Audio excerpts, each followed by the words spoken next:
সত্যিকার ভালো স্ত্রীর জীবনের সবচাইতে দামি সম্পদের নাম হচ্ছে তার স্বামী।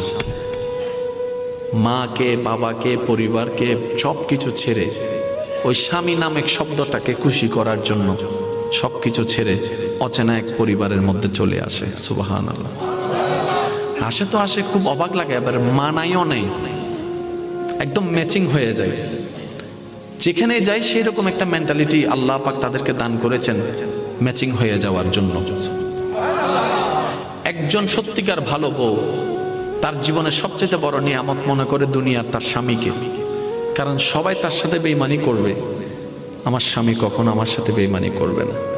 সবাই আমার হাত ছেড়ে দিবে, আমার স্বামী কখনো আমার হাত ছাড়বে না। এখানে যারা বিবাহিতরা আছেন, আমি ছোট্ট মানুষ হিসেবে শ্রদ্ধার সাথে একটা কথা বলি। এক ঘরের নিচে থাকলে, একই ছাদের নিচে থাকলে অনেক কিছুই হবে। মন মালিন্য, পক্ষে বিপক্ষে, পছন্দ অপছন্দ